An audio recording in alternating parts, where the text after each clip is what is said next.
You have children as young as 11 years old that are out there that are being exploited. Drugs, beatings. These are really child slaves, child sex slaves. This feels like Atlanta's dirty little secret to me. Thanks for joining us. Today's issue at large, child sexual exploitation, children and teenagers forced into prostitution.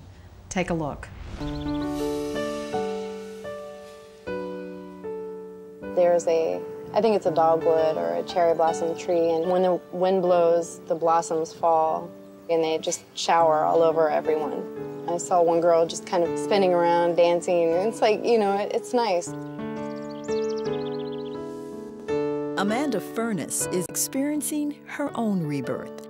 As a political science major at Agnes Scott College, this non-traditional student has found her voice and her purpose. I have felt that many times in my life, that I should be ashamed of myself, that other people were ashamed of me, that I had no merit as a human being, and I carried that with me for a long time. When I was very young, I did cry a lot. I would say verbal abuse, sexual abuse, physical abuse, just being beaten and being degraded and humiliated. And maybe 4 or 5 years old is when I started thinking about myself in terms of being a bad person and being worthless and useless and someone who wasn't wanted.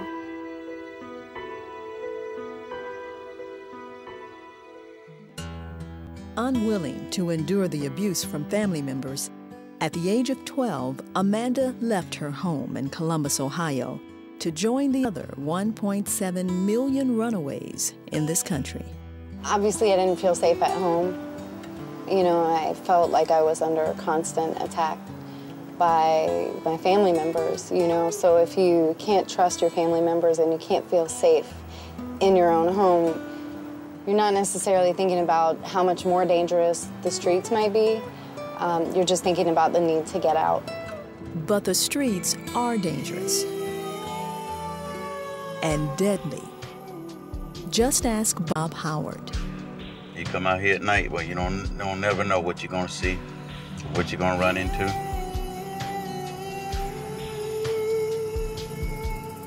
Bob Howard is the outreach coordinator for Covenant House. In addition to its many programs for runaways, the organization commissions workers like Bob to thread the streets of Atlanta in search of runaways between the ages of 16 and 21. Let me just kind of holler at them for a second. They know you, huh? Yeah, I'll be out here quite a bit. If you excuse me just for 1 second. Let's see what's going on. Where are you staying? I ain't staying nowhere. You ain't staying nowhere. I'm there to make them aware that that Covenant House has shelter. Covenant House have a GED. Covenant House will help you find a job, and we just try to do our wraparound service for the homeless kids on the street. But within 48 hours of hitting the streets, 1 out of every 3 runaways will be lured into prostitution. Children like Amanda Furness. It wasn't like I consciously said, oh, I'm gonna pimp myself, but if you hear, oh, girl, you gotta use what you got to get what you want, you know, enough times you start thinking, okay, well, I don't have any food, I haven't eaten in 2 days, I don't have any cigarettes, my nerves are really bad, I really wanna smoke a cigarette, I really wanna get drunk because I wanna forget that this is my life and why is this my life? So you do start to make concessions, definitely. Amanda spent many nights on the streets of Ohio as a child prostitute. As we rode through the streets of Atlanta, we asked her to join us. What are you feeling right now? What are you thinking? I feel nauseous. You know, my stomach is just really nervous. And it's like hard to understand how it's possible to see 30 young men standing on the street corner and me personally knowing what probably a lot of them are doing and nobody stopping them from doing it. That really bothers me. She was also troubled by the young woman we watched standing alone. in the middle of the night. In 2004, 12 child prostitutes were arrested by the Atlanta Police Department. That number doubled to 24 in 2006. And during that same year, 92 Johns were arrested, along with 31 pimps. In response to those numbers, Mayor Shirley Franklin launched the Dear John campaign, designed to send a strong message to those who sexually exploit children.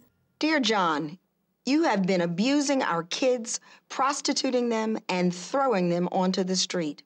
No more, not in my city. Sincerely, Shirley Franklin. As part of the campaign, human service providers, community leaders, and law enforcement are working together to win the war waged against Atlanta's children. Amanda has discovered another weapon: education. When I came in first year, I took Intro to Sociology, and hearing words like marginalized and disenfranchised, and I was like, hey, that's been done to me, but I didn't know what it was called. Like, I mean, that's really empowering, because when you go in front of the people who have the power to change those things, you know how to speak their language. What matters to me now is moving forward and making sure that I contribute something to this discussion. Joining us now is Daniel Homrich, who is the founder of Meet Justice and the director of Innocence Atlanta. We also have Nikita Hurt, who is the founder of the Gloria Peggy Williams Foundation and mother advocate for sexually exploited children. Thanks for joining us. Thank you. Nikita, let's start with you. Amanda Furness, the young woman in our story, had a happy ending. She got off the streets and she's rebuilding her life. Tell us about your daughter, Brandy. Brandy was about 14 when she left home, and it's been an ongoing battle trying to bring Brandy back. For me, I can't say it's been a happy ending, because Brandy's life has just spiraled downward. There were no services available for Brandy or for my family at the time that Brandy went missing. She ran away at 14 years old. Walked out of the house to go to the mailbox and just began a life on the streets here in Atlanta. What was it like leading up to that before she walked out the door at 14 years old? Well, there were some issues at school, some truancy, but never any clear indication or never any signs that would lead me to believe that my child would be involved in teenage prostitution. Brandy came from a good home, and when I say good home, we were a church-going family. We took family vacations. Brandy was involved in activities in and out of the community, Girl Scouts, ballet. So nothing that would ever lead me to believe that this could happen to my family, to my daughter. When she ran away from home, what was your reaction? What did you do? How did you try to find her? Panic, first of all. I went to the authorities, contacted the juvenile authorities, filed petitions, and basically there was no help there. It was almost as if I was a criminal. What had I done? Children, I was even told that this is what kids do. This is what teenage girls do. They run away from home. Nobody believed me. It was like I was a criminal and I was making all of this up, or at least that was how I interpreted, that was how I felt. I had no help, no resources, no support, nothing. Daniel, if you would, tell me about your two nonprofits that you were involved with. Well, Innocence Atlanta is directly responding to really the public's growing response that she mentioned to want to deal with child trafficking, and to direct them to organizations that already exist to help support, get into. So they're aware of organizations like hers, parents that have endured these situations. They know where to go to, how to do. So InnocenceAtlanta.org has kind of created a matrix of organizations channeling people through their different influences and saying everybody has a role to play to fight in this, and to give a voice not only to the voiceless, but to the people that want to get involved as well. So how do you champion the cause in the most effective with the organizations that are really hitting the streets, and in ways that impact people's lives personally as well. How did you get involved with these nonprofits and this horrifying child exploitation as it is? On my journeys with Meet Justice, I traveled some 30-something countries around the world dealing with issues from AIDS to orphans to political social persecution. But in this journey, I saw this issue of child sex trafficking everywhere I'd go, directly or indirectly, first world or third world country. And then I returned home after a long journey kind of around the world in 5 continents to really discover that Atlanta is a major world contributor to this and is ranked number 13 in the world as a hub for child trafficking. And to see that my own city, my own backyard, is a contributor to this global epidemic. And so there was really a cry to say, well, what can we do within this city, and who's doing what, and how do we get some balls moving on this? And so she doesn't feel like a criminal when she's approaching this taboo issue. And so that there's public awareness, but now there's public response as well. And Atlanta is 13 in the world. In the world. And you think of things like Bangalore, or you think of things like Bangkok or Mumbai and Johannesburg and Amsterdam and all these different cities, and you think Atlanta's up there. How does this happen that Atlanta is 13th in the world, that businessmen, I'm assuming it's just businessmen, come in to Atlanta, they fly in, they pick up their 12-year-old child prostitute, and that's probably not even the right word to use, because they're not, a 12-year-old can't consciously make a decision that they want to do this. Exactly. How does this happen? How does a businessman come into Atlanta and know that they can find this? First of all, these are really child slaves, child sex slaves, because prostitution is not part of their equation. It's not an option for them. Second, in the mayor's report in 2005, Hidden in Plain View, it made a reference that said a businessman flies in for $150, has sex with a child, and flies home to be with his family for dinner.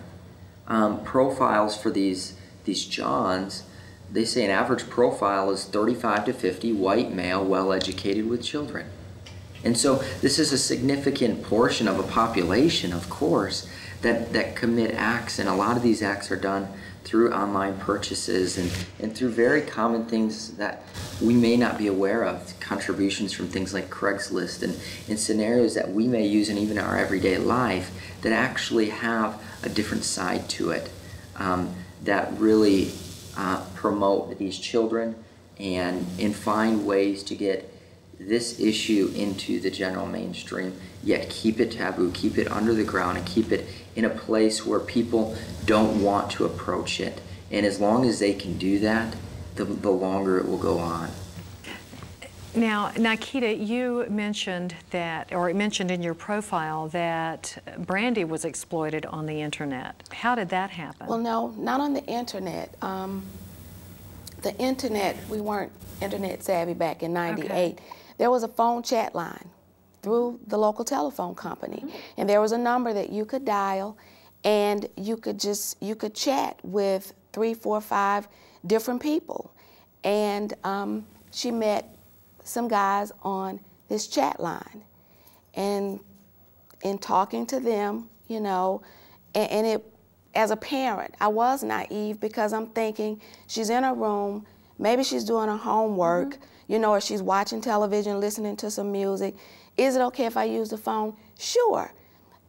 Not knowing that this chat line even existed. This is the first I've heard of a chat line like this, so I'm amazed that you're telling me this. And she was talking, and in return, she'd go to school, and I mean, I know that, and I go back and I think, well, and I ask the question, well, why wasn't this done, or why wasn't this done in retrospect? A middle